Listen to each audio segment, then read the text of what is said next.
Think beyond a degree. Build real impact. Shape your future with an MBA. From IILM University. Iran में बीते 2 हफ्तों से लगातार विरोध प्रदर्शन हो रहे हैं। वहां के supreme leader Ayatollah Ali Khamenei के खिलाफ सड़कों पर पुरुष, महिलाएं, हर कोई उतर आया है और सभी वहां पर तानाशाह मुर्दाबाद के नारे लगा रहे हैं और कह रहे हैं कि अब तख्ता पलट करने का वक्त आ गया है। लेकिन इस बीच ईरान से मीलों दूर एक देश पाकिस्तान नजर गड़ा के बैठा है। उसे यह लग रहा है कि ईरान में अगर तख्ता पलट हुआ तो फिर क्या हो जाएगा। पाकिस्तान को शायद एक टेंशन हो गई है ईरान को लेकर, शायद अली खामनेई को लेकर। लेकिन अब इस बीच पाकिस्तान के माइंड में क्या चल रहा है वो जानना बेहद जरूरी है। इस पर बातचीत के लिए हमारे साथ सोनम जुड़ी हैं। सोनम, ईरान में तख्ता पलट की बात सामने आ रही है और अगर ऐसा लगता है कि अगर वहां तख्ता पलट हुआ तो शायद पाकिस्तान कुछ खिचड़ी वगैरह पका रहा है, हो क्या रहा है वहां पे? बिल्कुल, तो यहाँ पर ऋतिक लगातार जो ईरान में तनाव चल रहा है उसे लेकर अमेरिकी राष्ट्रपति डोनाल्ड ट्रंप लगातार चेतावनी दे रहे हैं, हस्तक्षेप करने की बात कर रहे हैं। वहीं खामनेई की तरफ से ये कहा गया है सीधे तौर पर कि अगर अमेरिका ऐसा कुछ करता है तो फिर हम भी ज़ोरदार तरीके से जवाब देंगे। वहीं खामनेई ने दरअसल एक पोस्ट और या कहीं एक कार्टून जो तस्वीर है वो भी शेयर की है, वो आप अपनी स्क्रीन पर देख सकते हैं, जिसमें यहाँ पर राष्ट्रपति डोनाल्ड ट्रंप को ताबूत में दरअसल दिखाया गया है। तो इसके भी अपने मायने निकाले जा रहे हैं कि आखिर खामनेई इससे क्या संदेश देना चाहते हैं, क्योंकि इससे पहले खामनेई ने ये राष्ट्रपति ट्रंप का दावा था कि ईरान की तरफ से बातचीत का जो यहाँ पर पेशकश की गई है, लेकिन इसी बीच 24 घंटे में यहाँ पर देखा गया कि अब जो है खामनेई ने ये तस्वीर पोस्ट की है। और क्या ये सीधे तौर पर अमेरिकी राष्ट्रपति डोनाल्ड ट्रंप के लिए चेतावनी है, क्योंकि तस्वीर तो उन्हीं की है। फिलहाल अगर हम बात करें पाकिस्तान के मुद्दे की, तो यहाँ पर ऋतिक दरअसल पाकिस्तान और ईरान के बीच 900 किलोमीटर से ज़्यादा का जो बॉर्डर है। और अब जो है हम देखें कि ट्रंप के जो करीबी नेता हैं लिंडसे ग्राहम, अगर वो ये कहते हैं कि अगर मैं राष्ट्रपति ट्रंप की जगह होता तो ईरानी लीडर को मार देता, तो सीधे तौर पर अमेरिका अब एक बड़े मिलिट्री एक्शन की तैयारी में है, ऐसा दावा किया जा रहा है। और अमेरिकी राष्ट्रपति डोनाल्ड ट्रंप तो सीधे खुले शब्दों में कह चुके हैं कि मिलिट्री एक्शन होगा अगर ईरान के लोगों पर हिंसा जारी रहती है।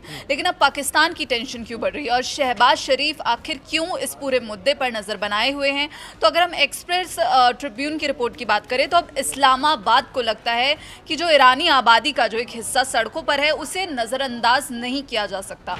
और यहीं पर इस रिपोर्ट में कहा गया है कि एक सरकारी अधिकारी, उन्होंने कहा कि पाकिस्तान दरअसल इसे अंदरूनी मामला मानता है, लेकिन पाकिस्तान सतर्क भी है और हर स्थिति पर करीब से नजर रख रहा है।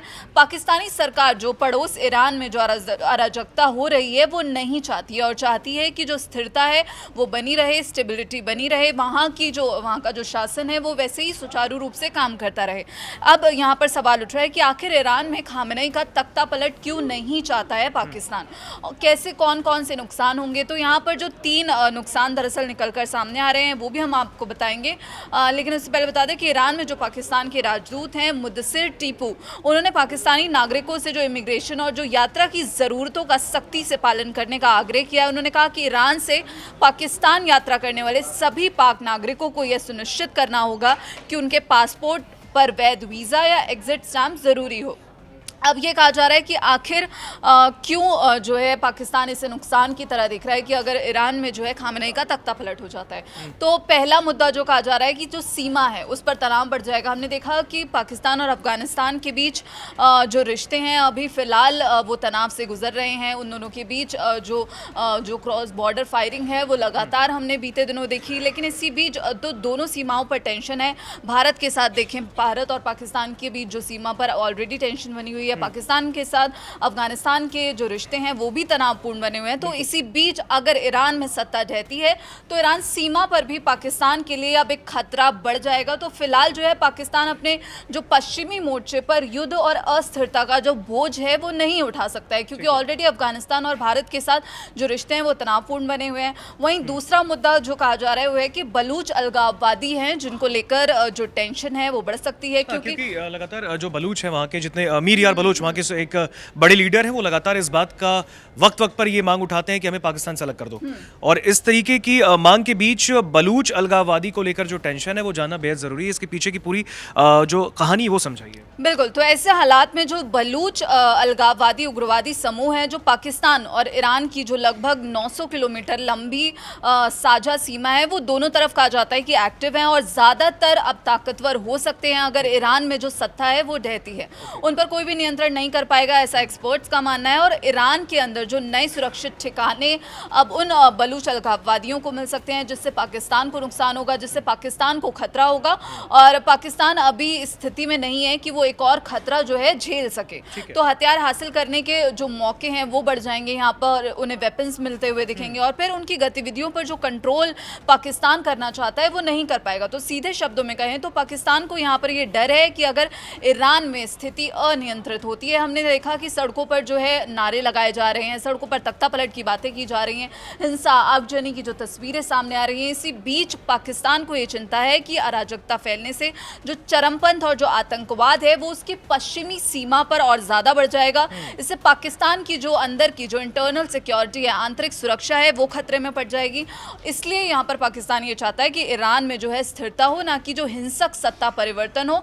वहीं तीसरा मुद्दा ऋतिक जो निकलकर सामने आ रहा है वो है कि शरणार्थियों का जो खतरा है पाकिस्तान की, यहाँ पर कहें तो जो सबसे बड़ी दूसरी बड़ी जो प्रॉब्लम है वो ये है कि शरणार्थी, दरअसल अगर पड़ोसी देश में यहाँ पर सत्ता जो है खामनेई के हाथ से जाती है तो शरणार्थी जो है पाकिस्तान की तरफ आ सकते हैं। और ईरान में इस समय हालात काफ़ी ख़राब हैं, इन्फ्लेशन हमने देखा, महंगाई बढ़ रही है, लोग भुखमरी का सामना कर रहे हैं। साथ ही अगर बड़ी तादाद में शरणार्थी पाकिस्तान का रुख करते हैं तो पाकिस्तान के लिए खतरा बढ़ जाएगा, क्योंकि पाकिस्तान ऑलरेडी चीन के पैसे पर पल रहा है, IMF से लोन ले रहा है, तो पाकिस्तान के पास भी उसकी जो इकोनॉमी है वो ऑलरेडी गर्त में डूबी हुई है।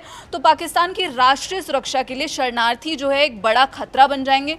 तो इन तीन मुद्दों को लेकर जो सामने आ रहा है कि यहाँ पर पाकिस्तान नहीं चाहता कि ईरान में जो है खामेनेई का तख्ता पलट हो। वहीं ईरान में जो रहने वाले अंतर्राष्ट्रीय मामलों के विशेषज्ञ मोहम्मद हुसैन, उन्होंने एक्सप्रेस ट्रिब्यून को कहा है कि मैंने पिछले दशकों में जो ईरान में 4 प्रदर्शन देखे हैं और अगर हम हिस्ट्री को देखें तो अभी तक ऐसा कोई संकेत नहीं है कि अभी जो है फिलहाल सत्ता परिवर्तन हो सकता है। लेकिन यहाँ पर उन्होंने एक चेतावनी भी दी है कि हालांकि इस बार जो है वेपन्स लेकर जो प्रदर्शनकारी सड़कों पर उतरे हैं वो एक बहुत बड़ी चुनौती है ईरान के लिए। बिल्कुल, देखिए, और ये तमाम ऐसे पॉइंटर्स हैं जिससे समझ में आता है कि शायद पाकिस्तान को क्यों टेंशन है कि ईरान में तख्ता पलट ना हो। क्योंकि देखिए इस वक्त जो हालात ईरान में हैं वहाँ पर बीते 2 हफ्तों से करीबन 15-16 दिन वहाँ पर हो गए और जिस तरीके से हालात अभी ईरान की सड़कों पर, ईरान के कई शहरों में, चाहे वो राजधानी तेहरान की बात कर लें या कई ऐसे प्रमुख बड़े शहर हैं जहाँ पर लोग जो हैं सड़क पर उतर कर सिर्फ और सिर्फ एक ही शब्द कह रहे हैं कि तानाशाह मुर्दाबाद। यानी साफ तौर पर ईरान के supreme leader Ayatollah Ali Khamenei के खिलाफ लोग सड़कों पर उतरे हैं और ये प्रोटेस्ट दिन ब दिन लगातार और आग की तरफ फैलता जा रहा है। और इस बीच जो वहाँ के निर्वासित क्राउन प्रिंस हैं रिजा पहलवी, जो कि इस वक्त अमेरिका में हैं, उन्होंने भी लगातार एक के बाद एक वीडियोस जारी करके ईरान की जनता से भी अपील की कि वो सड़कों पर उतरें और ईरान के सुप्रीम लीडर के खिलाफ ऐसे ही प्रोटेस्ट को आगे बढ़ाते रहें। और आने वाले वक्त में शायद उन्होंने ये भी कहा है कि उन प्रदर्शनकारियों को उनका भी साथ मिलने वाला है। बहरहाल इस पूरी खबर पर आपका क्या कहना है, पाकिस्तान की टेंशन को लेकर आपका क्या सोचना है, कमेंट सेक्शन में बताएं।